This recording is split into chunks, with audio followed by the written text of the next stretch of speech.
Alors bonjour, déjà je suis ravie pour l'invitation parce que c'est la première fois en tant que médecin biologiste que je parle devant et que je vais expliquer à des patients comment on fait ce diagnostic de clone HPN.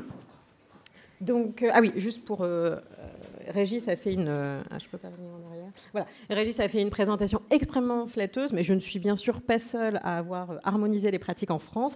Et je fais partie d'un groupe dont je suis porte-parole aujourd'hui, qui s'appelle le groupe HPN-AFC, puisque l'AFC, c'est l'Association française de cytométrie en flux, c'est-à-dire qui regroupe tous les utilisateurs de cette technologie qui permet de faire le diagnostic des clones HPN. Donc, Aude vous l'a bien présenté ce matin, donc je ne vais pas revenir dans les détails, mais vous avez bien compris que cette maladie, c'est une maladie qui touche un gène, qui est acquise. Et vous avez sur ce petit schéma, je pense que j'ai un pointeur, voilà, vous avez la cellule dans laquelle va survenir l'anomalie génétique. Et bien, en fait, toutes les cellules filles, et notamment les cellules matures du sang, qui vont dériver de cette cellule qui est malade, vont être, elles aussi, touchées et n'auront pas cette fameuse encre dont Aude vous a parlé et ne pourront pas donc accrocher certaines molécules à leur surface. Donc il n'y a pas seulement que les globules rouges, il y a tous les autres globules blancs et ça va être très important parce que c'est eux qu'on va utiliser pour faire le diagnostic. Et donc, comme les cellules sanguines sont atteintes, on va faire la recherche sur le sang. C'est pour ça qu'on vous fait une recherche de clone HPN. Ce n'est pas un prélèvement de moelle qu'on vous fait, mais un prélèvement de sang périphérique sur tube EDTA, tube à bouchon violet. Voilà. Et donc, comment on fait le diagnostic? On le fait donc par cette technique de cytométrie en flux, puisque en fait, on va mettre en évidence ce défaut d'accrochage de molécules, puisqu'on est capable de détecter les molécules qui sont situées à la surface des cellules grâce à cette technologie. Alors, j'ai un petit film, je ne sais pas s'il va passer du coup. Alors, voilà, un polynucléaire, vous voyez, on incube avec les anticorps, donc voilà, vous avez les anticorps qui se fixent, et ces anticorps, ils sont, vous voyez, le petit truc bleu, c'est des substances qui peuvent en fait être éclairées, donc quand on va faire passer dans la machine, il y a un flux, c'est pour ça que ça s'appelle la cytométrie en flux, ils sont dans une phase liquide, et il y a un laser qui va exciter les petites substances qui sont fixées aux anticorps. Là, vous voyez le polynucléaire neutrophile qui passe. Lui, il est normal, il a accroché tous les anticorps. Et quand il va passer devant le faisceau laser, eh bien, vous allez voir, du coup, il y a une illumination et on est capable de détecter ces cellules. Et du coup, vous voyez, ça apparaît. Quand on regarde après, nous, sur nos logiciels, on voit apparaître, en fait, les polynucléaires normaux là, qui apparaissent ici en rouge. Donc, ce sont les cellules de type 1 qui sont parfaitement normales. Et puis là, vous voyez un PN de type 3, un polynucléaire de type 3 qui n'a plus du tout de molécules ancrées parce qu'il n'a plus l'encre. Et donc, quand les anticorps ne se sont pas fixés, et donc là, vous voyez, la cellule va passer devant le laser, mais en fait, pour nous, on ne verra pas d'accrochage de l'anticorps. Et c'est ça, les fameuses cellules déficitaires de type 3. Et puis là, vous avez pour finir une cellule qui a fixé partiellement les anticorps, parce qu'elle a un déficit partiel, et elle va se retrouver, vous allez voir, entre les types 1 et les types 2. Et donc, c'est les points gris qui vont apparaître.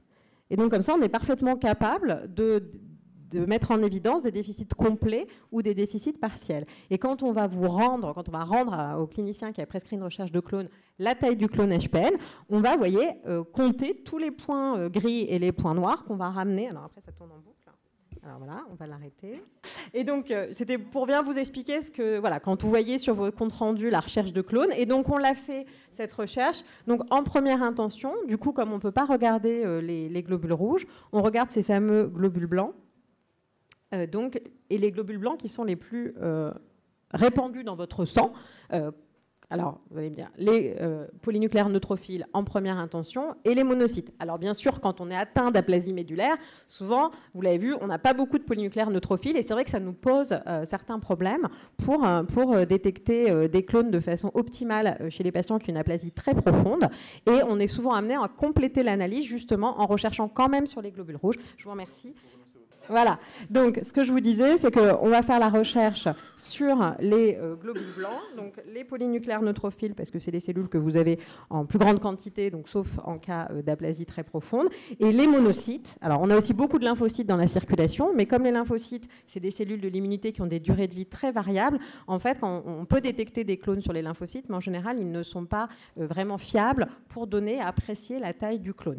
Donc, on vous donne une taille de clone, en général, qui est... on donne donne une taille sur les polynucléaires neutrophiles, une taille sur les monocytes, et puis dans certains centres, on peut être amené, parce que tous ne le font pas, à faire une recherche sur les globules rouges. Alors ces tailles de clones, elles peuvent être extrêmement variables, de 0,01%, parce que justement, grâce à ce réseau français, on a réussi depuis 2010 à vraiment améliorer la sensibilité de détection, et maintenant on détecte des tout petits clones qu'on ne détectait pas avant. Alors ça embête nos amis cliniciens, parce qu'on rend des clones de moins de 1%, et il faut savoir que sur les grosses séries, par exemple canadiennes, on a 40% de clones détectés qui font moins de 1%. Donc c'est vraiment quelque chose qui est extrêmement fréquent.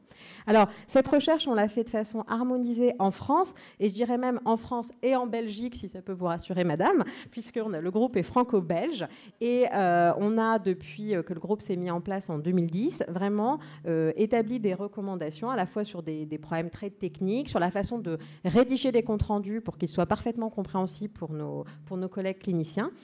Et donc, on a actuellement plus de 50 centres, alors je dis francophones, vous voyez qu'il y a des centres belges qui participent à ces échanges. On s'échange à la fois des échantillons de sang frais et des échantillons de données de cytométrie en flux pour les réanalyser et pour tous rendre la même chose, et que vous ayez, l'idée étant que vous ayez un clone détecté à Paris ou dans une ville de province, on rende tous de façon harmonisée la même chose. Voilà. Et pour finir, peut-être certains d'entre vous ont été sollicités, ont reçu des courriers. Nous avons ouvert le 29 février 2016 un observatoire, alors français pour des raisons législatives, il est uniquement français, donc un observatoire qui permet vraiment d'enregistrer de façon anonymisée tous les clones détectés en France. Et l'idée, un petit peu à la différence des registres dont on vous a parlé avant internationaux, c'est que ce sont les cytométristes qui saisissent et qui incluent les patients.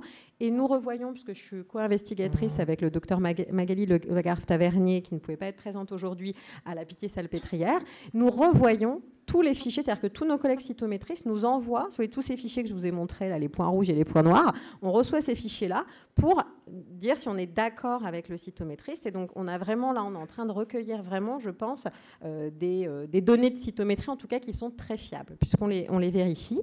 Vous recevez, si votre clinicien vous propose, à partir du moment où on détecte un clone HPN, vous recevez une lettre d'information. C'est une étude observationnelle, donc on collecte juste les données.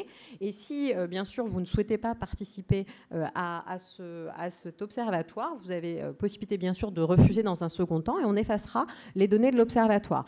Alors, moi, je pense que c'est vraiment très important, on l'a tous dit depuis ce matin, c'est une maladie rare. Il est vraiment essentiel qu'on puisse collecter vraiment de façon extensive de nombreux cas. Et l'idée, c'est de suivre, on en a déjà parlé, il y a des évolutions des tailles de ces clones, des évolutions entre les cellules de type 3, de type 2 au cours du temps, et on espère, sur une période de 5 ans, vraiment arriver à collecter un maximum de cas pour pouvoir en tirer des conclusions. Et on est vraiment ravis, parce que vous voyez, il y a 40 centres qui se sont inscrits et qui participent, et on est déjà inclus 282 patients. Donc vraiment, merci à vous tous si vous avez participé, et n'hésitez pas, en tout cas, si vous avez des questions sur cet observatoire. Voilà. Merci.